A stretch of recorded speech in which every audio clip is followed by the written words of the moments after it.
நான் ஜாபிர் இப்னு யான் 721ஆம் ஆண்டளவில் தூஸ் நகரத்தில் பிறந்தேன். என் தந்தை யான் ஒரு மருத்துவராக இருந்தார். சிறு வயதிலேயே மூலிகைகள், உலோகங்கள் மற்றும் இயற்கையின் இரகசியங்கள்பால் எனக்கு தீராத வியப்பு ஏற்பட்டது. என் வாழ்க்கை முழுவதும் ஒரு பெரும் ஆய்வாகவே இருந்தது. நான் கண்ட ஒவ்வொரு பொருளையும் சோதனை செய்தேன். உலோகங்கள் ஏன் மாறுகின்றன? தங்கம் எப்படி உருவாகிறது? இயற்கை எப்படி வேலை செய்கிறது? இந்த கேள்விகளுக்கு விடை காணும் பயணமே என் வாழ்க்கை. 745ஆம் ஆண்டளவில் எனது ஆசிரியர் இமாம் ஜாஃபர் அவர்களுடனான சந்திப்பு என் வாழ்க்கையை முழுமையாக மாற்றியது. அவரிடமிருந்து நான் வேதியியல், வானியல் மற்றும் மெய்யியல் கற்றேன்.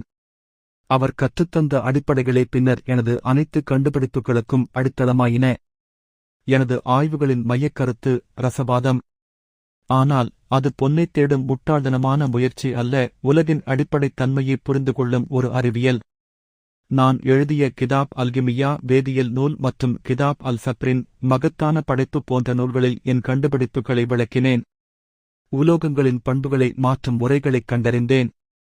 கந்தக அமிலம், சல்பூரிக் அசிட் மற்றும் நைட்ரிக் அசிட் போன்ற வேதிப்பொருட்களைத் தயாரித்தேன்.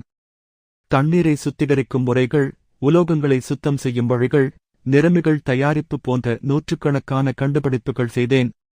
எனது ஆய்வுகளின் முக்கியத்துவம் என்னவென்றால், நான் கணித அடிப்படையில் சோதனைகளை மேற்கொண்டேன். ஒவ்வொரு சோதனையையும் எடை, அளவு மற்றும் விகிதாச்சாரத்தின் அடிப்படையில் செய்தேன். இந்த அணுகுமுறைதான் பின்னர் நவீன வேதியியலின் அடித்தளமாக அமைந்தது. நான் உருவாக்கிய பல கருவிகள் இன்றும் பயன்பாட்டில் உள்ளன. அலம்பிகா சாராயம் வடிக்கும் கருவி, குர்னி வடிகட்டி போன்றவை என் கண்டுபிடிப்புகளில் சில. என் எழுத்துக்களில் பச்சை சிங்கம், கருப்பு காகம் போன்ற குறியீடுகளை பயன்படுத்தினேன். இவை உலோகங்களின் மாற்றங்களைக் குறிக்கும் இரகசிய மொழியாகும். 815ஆம் ஆண்டளவில் இந்த உலகை விட்டுச் சென்றேன். ஆனால் எனது கருத்துக்கள் பல நூற்றாண்டுகளாக வாழ்ந்தன.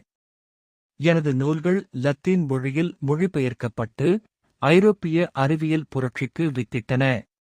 என்னை வேதியியலின் தந்தை என்று அழைக்கின்றனர். என் வாழ்க்கையின் சாரம் என்ன? ஒவ்வொரு பொருளின் உள்ளேயும் ஒரு இரகசியம் உள்ளது. அந்த இரகசியத்தை வெளிக்கொண்டு வருவதே உண்மையான ஞானம்.